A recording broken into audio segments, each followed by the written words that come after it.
The boardroom smelled like expensive leather and my father's cologne when he told me I was fired. His voice didn't shake. His eyes didn't soften. He just slid the termination letter across the mahogany table and said, "Meredith, this is a business decision." 3 seats down, my mother nodded like she was approving a lunch menu. My brother Cameron grinned. Outside those floor-to-ceiling windows, Manhattan stretched out beneath us, and I realized that my own family had just declared war on the person who built everything they were about to sell. They thought I was just the quiet daughter who worked in the lab. They had no idea I was the company. And in exactly 47 days they were going to find out. Before we dive into how I dismantled my family's empire piece by piece, drop a comment and let me know where you're listening from and what time it is for you right now. I'd love to know who's part of our community. And if you've ever been underestimated by the people who should have believed in you most, hit that like button and subscribe to the channel. This story is for you. Because what my parents learned the hard way is that the quiet ones aren't weak. We're just gathering evidence. My name is Meredith Chin. Well, it was Chin until I legally changed it last year, but we'll get to that. I need you to understand something about my family before this makes sense. The Chens weren't just wealthy. We were Manhattan pharmaceutical royalty. My father, Gerald, built Chin Biosolutions from nothing in 1987. Started in a garage in Queens, turned it into a billion-dollar company by the time I was in middle school. My mother, Susan, played the society wife perfectly. Charity galas, board positions, the right country clubs. And my brother Cameron was the golden child. Harvard MBA, charming smile, couldn't develop a drug formula to save his life but could charm investors like he was born doing it. Then there was me, Meredith. The quiet one. The science nerd who spent weekends in the lab instead of at parties. While Cameron was networking at yacht clubs, I was getting my PhD in biochemical engineering at 24. While he was learning to golf, I was publishing papers that actually mattered. My parents loved to tell people about both their children. Cameron, the business genius. Meredith, the sweet girl who's so smart with her little experiments. Little experiments. That's what my mother called the formula that would eventually be worth $2.1 billion. I started working on the formula when I was 26, right after joining the family company as head of research and development. The goal was simple but impossible. Create a targeted cancer treatment that could deliver chemotherapy directly to tumor cells without destroying healthy tissue. Hundreds of companies had tried. Billions had been spent. Nobody had cracked it. I spent 3 years barely sleeping. I turned our basement lab into my second home. I ran 10,000 tests. I failed 9,000 times. My father would walk past the lab and ask when I was going to produce something profitable. Cameron would joke that I was wasting company resources. My mother suggested I take up yoga to manage my stress. Then, on a Tuesday morning in March, everything clicked. The nanoparticle bonding worked. The cellular targeting was precise. The side effects were minimal. I ran the test 17 more times to be sure. Every single result was perfect. I sat in that empty lab at 4 a.m. looking at the data on my screen and I cried. Not because I was happy. Because I knew exactly what was about to happen. I knew my family would take credit. I knew they'd minimize my role. I knew they'd find a way to make this about them. But I didn't know they'd try to erase me completely. I documented everything. Every test result, every formula variation, every dead end and breakthrough. I kept 3 separate backups in 3 separate locations. I filed patents under my name, listing myself as the primary inventor. I made sure the paper trail was airtight. My father's lawyers tried to argue that anything I invented while employed by Chin Biosolutions belonged to the company. They were right technically. But the patents were filed under inventor's rights clauses. The formula was mine. The intellectual property could be licensed to the company, but the core patents? Those had my name on them, filed 6 months before the company even knew the project had succeeded. When I presented the results to the board, my father stood up and hugged me. In front of everyone he called me brilliant. He called me about the future of the company. My mother cried proud tears. Cameron shook my hand and said, "Guess the little nerd pulled it off." I smiled and accepted their praise. And I watched them very carefully. Because people reveal themselves in moments of success even more than in moments of failure. The formula changed everything overnight. We went from a mid-tier pharmaceutical company to the hottest property in the industry. Investors came calling. Competitors started making offers. Within 6 months, we had 3 separate acquisition proposals over $1 billion. My father was on CNBC. My mother was profiled in Vanity Fair. Cameron was suddenly giving TED Talks about innovation, talking about our breakthrough and our team's dedication. Our breakthrough. Never my name. Never the 4 a.m. lab sessions or the years I spent being called obsessive. Just the Chin family's revolutionary achievement. I waited. I played the role they expected. Sweet Meredith, so humble, so dedicated to the family business. I attended the galas and smiled in the photographs. I let my father give speeches about vision and leadership. I let Cameron take credit in interviews. I let my mother introduce me as our daughter, the scientist, like I was a cute accessory. And the whole time I was building my exit strategy. The acquisition offer came from Helix Pharmaceutical, the biggest drug manufacturer in North America. $2.1 billion for full ownership of Chin Biosolutions, including all patents, all intellectual property, all future developments. My father called a family meeting in his study. Just the four of us. Leather chairs, whiskey for the men, wine for my mother. Nothing for me. This is it, my father said, his voice full of satisfaction. This is what I built the company for. This is our legacy. Cameron raised his glass. To the Chin Empire. My mother smiled. Then my father turned to me and his expression changed. Got harder. Meredith, we need to discuss your role moving forward. I set down my water glass very carefully. My role. The acquisition contract has specific terms, he said. Helix wants a clean transition. They want the patent rights transferred completely. They want assurance that there won't be any complications from individual inventors claiming ownership. I felt my stomach drop, but I kept my face neutral. I'm listed as the primary inventor on the patents. That's a public record. Which is why we need you to sign a full release, Cameron said, sliding papers across the desk. You'll be compensated, of course. Fairly. I picked up the contract and read it slowly. They were offering me $500,000 to sign away all rights to my formula. To agree that my work was company property. To waive any future claims to royalties, recognition, or intellectual ownership. $500,000. For a $2.1 billion sale. This is insulting, I said quietly. My father's jaw tightened. Meredith, don't be dramatic. You were paid a salary while you developed that formula. You used company resources. This is generous. I'm the inventor. My name is on the patents. The company owns the work, my mother said gently, like she was explaining something to a child. You understand that, sweetheart. This is just a formality. I looked at Cameron. He wouldn't meet my eyes. And I understood. This had been the plan all along. Get me to sign away my rights, sell the company, split the money 3 ways. Leave me with a pat on the head and $500,000 while they walked away with billions. I need to think about it, I said, standing up. My father's voice went cold. The sale closes in 60 days, Meredith. We need your signature by next week. Then you'll have my answer by next week, I said and walked out. I didn't sleep that night. I sat in my apartment, the small 1-bedroom in Brooklyn that I could easily afford but never bothered to upgrade, and I made a list. Everything they'd taken credit for. Every achievement they'd minimized. Every time they'd introduced Cameron as the future of the company while I stood there holding the research that actually mattered. The list was 3 pages long. By morning I wasn't sad anymore. I had surgery. The lawyers I hired weren't the kind who had shiny offices in Midtown. They worked out of a converted warehouse in Queens, and they specialized in intellectual property warfare. When I showed them my patents, my documentation, and the acquisition contract my family wanted me to sign, the lead attorney actually whistled. They're trying to erase you, she said. That's exactly what they're doing. Her name was Simone Park, 50 years old, with gray hair she didn't bother to dye and a reputation for destroying corporations who stole from inventors. Can they do this? I asked.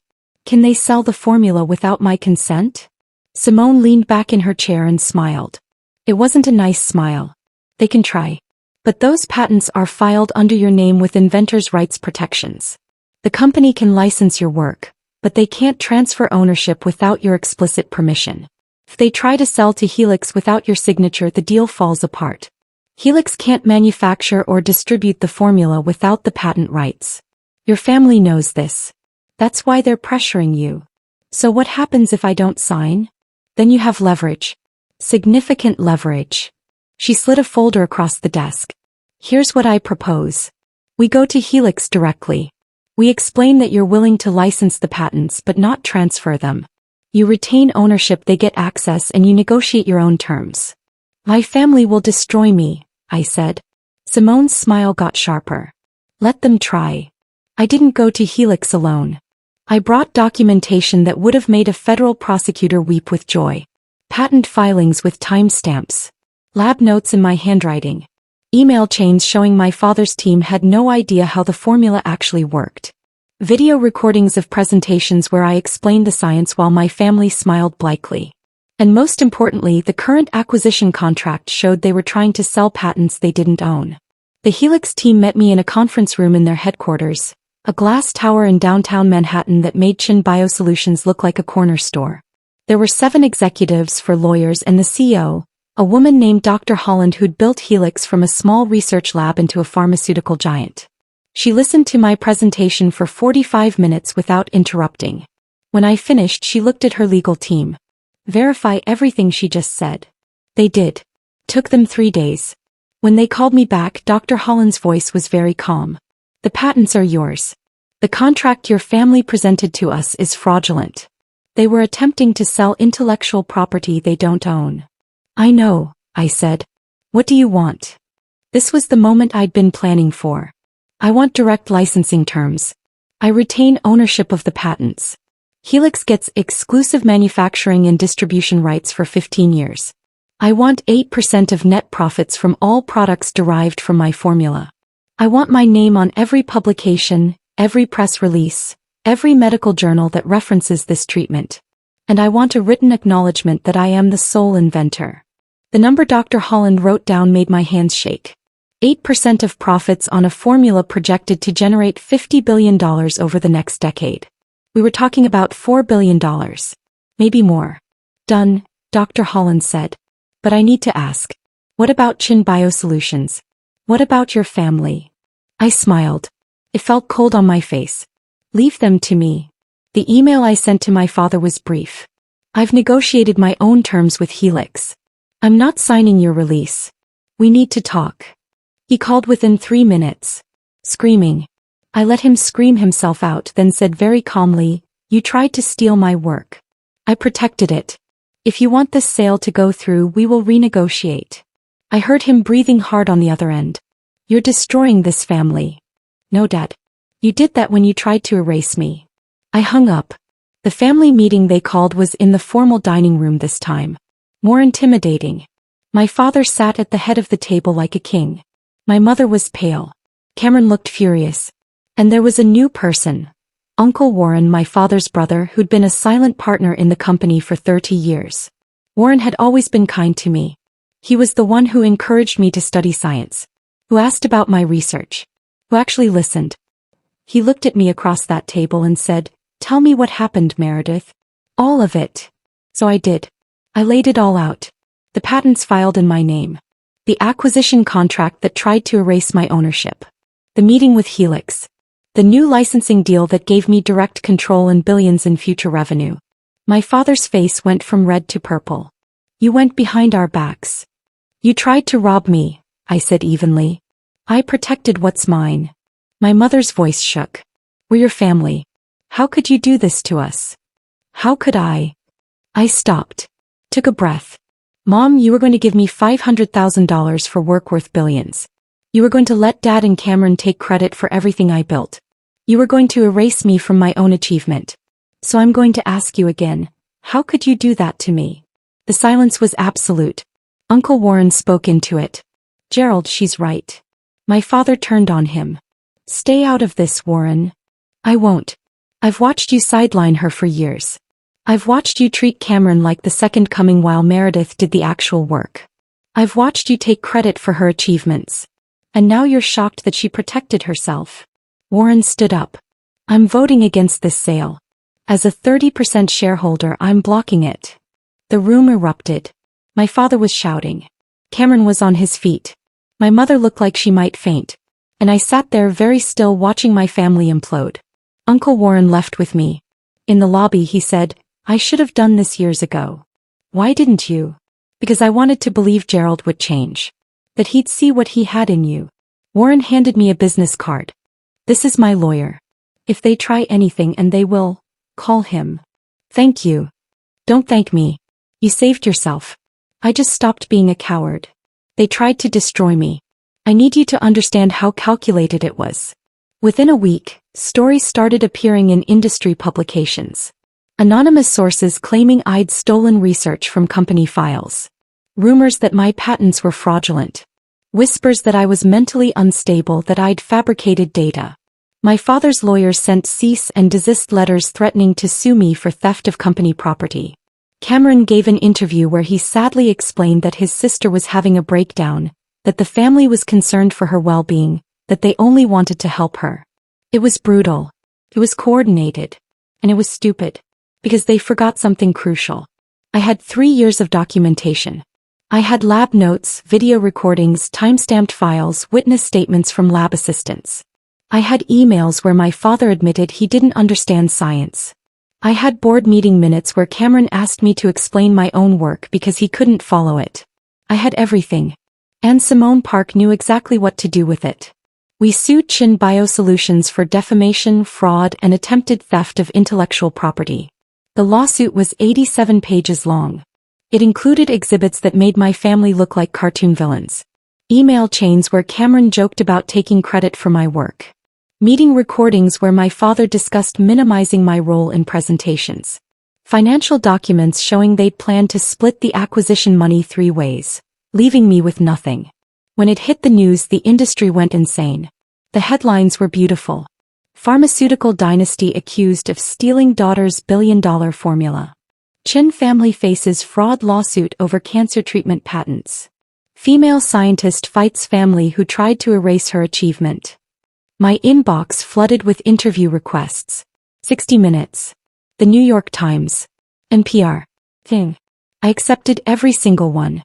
And I told the truth calmly and clearly with documentation to back up every word. My father's reputation collapsed within a month. Board members started resigning from Chin Biosolutions. Investors pulled funding. The Helix acquisition fell apart. Not because of me, but because nobody wanted to buy a company drowning in scandal and lawsuits. The stock price dropped 60%. Employees started leaving. And my family scrambled to contain the damage, which only made things worse. Because every time they tried to defend themselves, I released another piece of evidence. Every time they claimed I was lying, Simone would hold a press conference with documents that proved otherwise. The breaking point came when Uncle Warren held his own press conference. He stood in front of cameras and said, "I've been a coward. I watched my brother treat his daughter like disposable labor for years. I watched him attempt to steal her life's work. I can't be silent anymore. Meredith deserves better than this family gave her. She deserves recognition, compensation, and an apology. None of which she'll get from Gerald." He announced he was selling his 30% stake in Chin Biosolutions. Not to my father. To me. I bought Warren's shares for $90 million.